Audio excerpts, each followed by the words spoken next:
Bismillahirrahmanirrahim. Assalamu alaikum, dear friends. I hope you are doing good. You're watching International Affairs with doctor Masood. आज का जो topic है हमने discuss करना है कि इज़राइल जो एक मिडल ईस्ट के अंदर पावर है उसकी क्या कैपेबिलिटीज़ हैं, मिलिट्री कैपेबिलिटीज़ उसकी क्या हैं, ओवरऑल स्ट्रेंथ क्या है, उसका डिफेंस बजट, उसकी मिलिट्री, आर्मी, एयरफोर्स, नेवी, उसकी network centric warfare capabilities, electronic warfare capabilities, nuclear weapons, तो उसकी क्या सलाहियत है, क्या कैपेबिलिटीज़ हैं और किस तरह से वो डोमिनेट कर रहा है इस वक्त मिडल ईस्ट की पॉलिटिक्स को। तो सबसे पहली चीज़ जो मैं बताता चलूँ, इजराइल का जो डिफेंस बजट है वो तकरीबन 30 बिलियन डॉलर से लेकर तकरीबन 46 बिलियन डॉलर तक है। अभी जो रिसेंट उसका कॉन्फ्लिक्ट हुआ है हमास के साथ, उसके अंदर उन्होंने थोड़ा सा इसके बजट फ्लक्चुएशंस हुई हैं और उनकी स्पेंडिंग ज़्यादा हुई है। तो तकरीबन 30 बिलियन से लेकर 46 बिलियन डॉलर तक इसका डिफेंस बजट है 2025। इसराइल की जो तीनों फोर्सेस हैं, आर्मी, एयरफोर्स, नेवी, इनकी मिला के जो स्ट्रेंथ है दैट इज़ क्लोज टू 176,000। तो इतनी बड़ी फ़ौज नहीं है ये, ठीक है। इसकी एयरफोर्स और नेवी तो उससे भी कम है, आर्मी इसकी कम है, लेकिन ये कि technology wise they are very very dumb. Reserve की तादाद इनके पास तकरीबन 4,65,000 के करीब है। तकरीबन कोई 8,000 के करीब पैरामिलिट्री ट्रूप्स भी हैं इसके पास।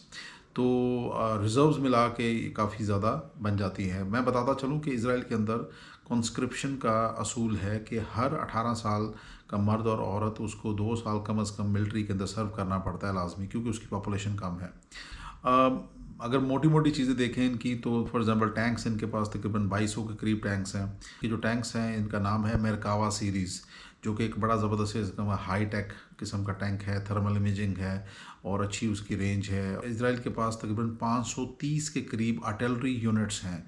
काफ़ी सिग्निफिकेंट पावर है उसके पास आर्टिलरी की, 530। और रीजनल कॉन्टेक्स्ट में अगर देखा जाए तो कोई भी इसराइल को चैलेंज नहीं कर सकता, specially in the neighbouring countries. इसके अगर इसराइल की एयरफोर्स को देखा जाए तो इसराइल के पास 339 के करीब जदीद एयरक्राफ्ट हैं, जिसमें इसके पास F-16 भी हैं, F-15 भी हैं और F-35 जहाज़ भी है। F-16 तकरीबन 196 के करीब हैं, 196 के करीब। इसराइल के पास जो F-15 जहाज़ है वो तकरीबन 83 के करीब है और 30 के करीब इसराइल के पास F-35 जहाज़ है, जो कि स्टेल्थ एट्रीब्यूट्स रखता है, सुपीरियर जहाज़ है, 5th जनरेशन एयरक्राफ्ट है और वो 30 के करीब हैं इसराइल के पास। इसके अलावा इसराइल के पास गनशिप हेलीकॉप्टर्स की जो सीरीज़ है उसके अंदर 142 हेलीकॉप्टर्स हैं, जिसमें से जो एलीट हेलीकॉप्टर है उसका तकरीबन 43 के करीब। इसके अंदर जो एलीट तरीन इसका हेलीकॉप्टर है उसको अपाची हेलीकॉप्टर कहते हैं, जो कि अमेरिकन है, अमेरिका ने दिया हुआ है उसको। जहाज़ भी अमेरिका नहीं दिया हुआ है इसको ज़्यादातर सारे, और ये जो हेलीकॉप्टर है ये भी अमेरिका नहीं दिया हुआ है। अपाची बड़ा ज़बरदस्त किस्म का हेलीकॉप्टर है, इंडिया के पास भी है। और इसके बारे में कहा जाता है कि सफ्लाइंग टैंक, इतनी ज़बरदस्त इसकी सलाहियत है, फायर पावर है, इसके अंदर हेल फायर मिज़ाइल लेके जा सकते हैं 8 के करीब, और बड़ी एक पोटेंट किस्म की रेंज प्रोवाइड करता है 16 किलोमीटर।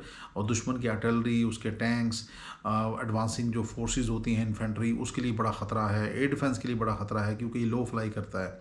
तो ये बड़ी ख़तरनाक किस्म की चीज़ें हैं। क्योंकि जो नेवी है सरफेस फ्लीट, इसराइल के पास तकरीबन 7 के करीब कॉर्वेट्स हैं और ज़्यादातर ये जो इस तरह की कैपेबिलिटीज़ होती है ना वो एंटी सबमरीन वॉरफेयर में यूज़ होती हैं। 8 इसके पास मिसाइल बोट्स हैं, 45 के करीब पेट्रोल वेसल्स हैं इसके पास और 4 इसके पास सपोर्ट शिप्स हैं। बेसिकली इसराइल की जो नेवी है वो छोटी नेवी है और उसकी वजह यह है कि इसके एक तो इसकी कोस्टल एरिया कम है और दूसरा इसका कोई उस तरह से, और दूसरा इसका जो उसको उस तरह से कोई रीजनल कोई उस तरह से ख़तरा नहीं है। उसकी वजह यह है कि इसकी जो अपोजिशन है मेनली हिजबुल्लाह है या हमास है, उसकी इतनी ज़्यादा कैपेबिलिटी नहीं है। और ईरान जो है वो मेडिटेरेनियन सी में वैसे भी उस तरह से मौजूद नहीं है कि वो उसको जाके मारेगा वहाँ पे। तो इसराइल को यहाँ पे चैलेंज नहीं है क्योंकि America is already there in this region और वो भी उनको प्रोटेक्शन प्रोवाइड कर रहा है। उसका एयरक्राफ्ट कैरियर भी है और भी उसकी बेसिस है यहाँ पे। तो इसराइल को एक प्रोटेक्शन है अमेरिका की भी, और इसलिए उसकी नेवी का साइज़ बहुत छोटा है। इसके अलावा इसराइल के पास 5 डॉल्फिन क्लास सबमरीन्स भी हैं जो न्यूक्लियर वेपन्स लेके जा सकती हैं। बेसिकली ये कन्वेंशनल सबमरीन्स होती हैं जिस तरह पाकिस्तान के पास भी हैं। तो इसके अंदर इसराइल ने अपना न्यूक्लियर जो क्रूज़ मिसाइल है वो फिट कर दिया है और जो उसकी चीज़ की रेंज तकरीबन 2000 किलोमीटर है। तो इसराइल को एक पार्शल सेकंड स्ट्राइक कैपेबिलिटी भी हम कह सकते हैं यहाँ पे मौजूद है, क्योंकि इसका अपना लैंड एरिया बहुत कम है। अगर मैं टोटल आपको नेवी की इजराइल की स्ट्रेंथ बताऊँ तो ये 9 साढ़े 9 हज़ार के करीब इसकी नेवी है, और 10,000 के करीब इसके पास रिज़र्व में लोग मौजूद हैं। तो एक बड़ी छोटी सी कोस्टल एरिया को डिफेंड करने के लिए एक अच्छी नेवी है, ठीक है, गुजारा है। इसराइल के पास multi layered air defence system है, जिसमें आपने अक्सर सुना भी होगा आयरन डोम का, जो कि इसराइल को एक शॉर्ट रेंज जो है वो एयर डिफेंस सिस्टम प्रोवाइड करता है। हमास हिजबुल्लाह के जो शॉर्ट रेंज रॉकेट्स होते हैं, या जो ईरान ने इसके ऊपर लॉन्च किए थे, तो 90% कहा जाता है कि इसका किल रेट है। लेकिन मैं पहले भी कई बार बता चुका हूँ कि कोई भी एयर डिफेंस सिस्टम आपको 100% सलाहियत नहीं प्रोवाइड करता कि वो आप उनके तमाम जितने भी इनकमिंग मिसाइल हैं, एरियल पॉड्स हैं, आप उनको रोक सकें। इसके अलावा इसराइल के पास डेविड स्लिंग भी है। इसके अलावा और अगर रेंज बढ़ाई जाए तो एरो 3 भी है। ये जो डेविड स्लिंग और एरो 3 हैं, इनको मीडियम से हाई अल्टीट्यूड का एयर डिफेंस हम कहते हैं। इसके अलावा इसराइल के पास नेवी के पॉइंट ऑफ व्यू से सी डोम है, जो उसको नेवल प्लेटफॉर्म्स या उसकी जो नेवल इंस्टॉलेशंस हैं उनको प्रोटेक्शन प्रोवाइड करने के लिए एक एयर डिफेंस सिस्टम है। तो इसके पास multi layered air defence system है। रीजनल कंट्रीज़ के भी उसको सपोर्ट करती हैं बहुत सारी, अमेरिका भी वहाँ पे मौजूद है, तो उसकी भी काफ़ी सारी हेल्प इनको एयर डिफेंस के अंदर मिलती है। तो एक एयर डिफेंस सिस्टम भी है पोर्टेंट किस्म का, लेकिन रिसेंटली वो भी एक्सपोज हुआ जब ईरान ने एयर को सेचुरेट किया कई सैकड़ों मिसाइल और ड्रोन्स फेंक के। तो आपने देखा कि उन्होंने इम्पैक्ट किया इसराइल के ऊपर, बहुत सारी उसकी लोकेशंस को हिट किया, बहुत सारी जगहों पे क्रेटर्स बने, और बस काफ़ी सारी जगहों पे उन्होंने नुकसान पहुंचाया। तो बेसिकली एयर डिफेंस है, अच्छा है, ठीक है, लेकिन ये 100% गारंटी प्रोवाइड नहीं करता कि इसराइल अपने आप को बचा लेगा फ्यूचर कॉन्फ्लिक्ट में, अगर किसी प्रोफेशनल मिलिट्री के साथ उसकी लड़ाई होती है तो। इसके अलावा जो इसराइल की स्ट्रेंथ है वो है न्यूक्लियर वेपन्स। इसराइल ने 1967 में न्यूक्लियर वेपन बना लिए थे, क्रूड बॉम्ब। उसके बाद फिर उसको मैच्योर किया, और करते करते उसने अपने आप को एक स्ट्रॉन्ग न्यूक्लियर वेपन स्टेट आज बना लिया है। इसराइल की जो न्यूक्लियर पॉलिसी है उसको न्यूक्लियर एम्बिगुटी का नाम दिया जाता है, यानी कि वो कभी भी डिक्लेयर नहीं करते कि उनके पास न्यूक्लियर वेपन है नहीं है, वो एक एम्बिगुटी रख के चल रहे हैं। इसराइल के पास इस वक्त तकरीबन अकॉर्डिंग टू सम एस्टिमेट्स 100 से 400 न्यूक्लियर वेपन मौजूद हैं, और इसकी डिफरेंट रेंजेस हैं इन न्यूक्लियर वेपन्स की। स्पेशली जो मैक्सिमम रेंज है, कहा जाता है कि वो 11,000 किलोमीटर से भी बियॉन्ड है। इसके अलावा इसके पास क्रूज़ मिसाइल टेक्नोलॉजी भी है, और दीगर मिसाइल भी इसके पास काफ़ी सारे हैं।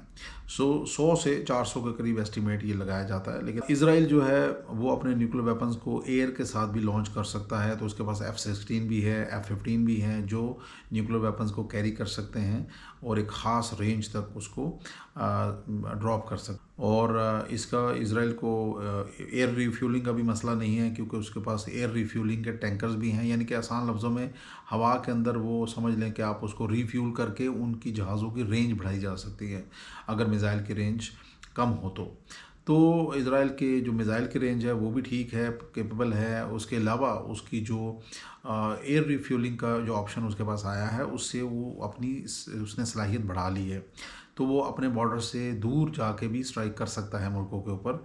तो आने वाले टाइम में हो सकता है ईरान के साथ उसके मसले और बढ़ें, और वो कोशिश करे ईरान की जो एटमी तनसीबात हैं या ईरान की जो स्ट्रेटजिक साइट्स हैं उन पे हमला करने की कोशिश करे, तो ये कैपेबिलिटीज़ उसको वहाँ पे काम आएंगी। और तीसरे नंबर पे मैंने आपको पहले बताया कि इसराइल के पास जो न्यूक्लियर वेपन्स लॉन्च करने के लिए कन्वेंशनल सबमरीन है जो डीजल पे चलती हैं, और वो जो सबमरीन है वो उसका क्रूज़ मिसाइल लेके जा सकती हैं। तो इसराइल के पास पार्शियल सेकंड स्ट्राइक कैपेबिलिटी भी है।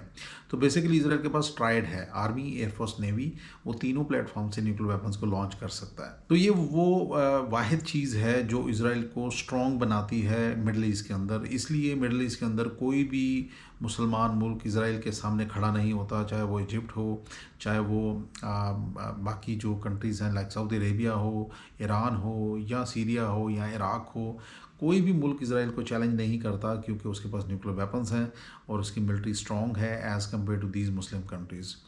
तो ये एक अफसोस का अलमिया है कि मुसलमान मुल्कों ने अपने आप को उस तरह से डेवलप नहीं किया, उस तरह कैपेबल नहीं बनाया। पाकिस्तान स्ट्रॉन्ग है, कैपेबल है, लेकिन पाकिस्तान दूर है और रीजन से बाहर है। हम साउथ एशिया में हैं, तो हम उस तरह से इसराइल के ख़िलाफ़ या पैलेस्टीनियंस की उस तरह से एक्टिव सपोर्ट नहीं कर पाते, जिस तरह से एक रीजनल कंट्री जैसे इजिप्ट है कर सकता है, या सीरिया कर सकता था, या बाकी मुल्क कर सकते हैं। लेकिन ये मुल्क इतने गरीब हैं, इतने कमज़ोर हैं, इतने वीक हैं कि वो मिलिटरीली इसराइल के सामने खड़े नहीं हो सकते। तो इसराइल नो डाउट अमेरिका की सपोर्ट से एक इंतहाई पावरफुल मुल्क बन चुका है। अमेरिका ने तकरीबन इसको $3 बिलियन सपोर्ट प्रोवाइड की एवरी ईयर, जिसकी वजह से अगर देखा जाए तो 1948 से लेके आज तक तकरीबन 300 से बिलियन से ज़्यादा इसराइल को अमेरिका सपोर्ट कर चुका है। इसके अलावा अमेरिका उसको दीगर जो दुनिया के अंदर जो प्लेटफॉर्म्स हैं वहाँ पर भी सपोर्ट करता है, मिलिटरली भी सपोर्ट करता है, डिप्लोमेटिक सपोर्ट भी देता है और पॉलिटिकल सपोर्ट भी देता है। अभी रिसेंटली जो गज़ा पे यूनाइटेड नेशन सिक्योरिटी काउंसिल में एक रेजोल्यूशन लेकर गई जंगबंदी की, उसको अमेरिका ने वीटो कर दिया। सो this is what you can understand कि इसराइल को बेसिकली बनाने वाला, उसको खड़ा करने वाला अमेरिका ही है, और जिसकी वजह से वो एक डोमिनेट बदमाश मुल्क बन के इस वक्त डोमिनेट कर रहा है मिडल ईस्ट की पॉलिटिक्स को, और मिडल ईस्ट के अंदर वो जुल्म और बर्बरियत उसने जारी रखी हुई है। गज़ा के अंदर हज़ारों जो फ़लस्तीनियंस हैं उन बेचारों का कत्लेआम कर चुका है, लेकिन कोई भी रीजनल कंट्री उसके सामने खड़ी नहीं हो पा रही, सिर्फ़ और सिर्फ उसकी स्ट्रॉन्ग मिलिट्री की वजह से। तो ये वो चीज़ है जिसके ऊपर आज मुसलमान मुल्कों को सोचने की ज़रूरत है, उनको यूनिटी की ज़रूरत है, क्योंकि कुरान कहता है वासिमु बिहब्लिल्लाहि जमीअन वला तफर्रिकू, और अल्लाह की रस्सी को मजबूती से थामी रखो और तफरके में ना पड़ो।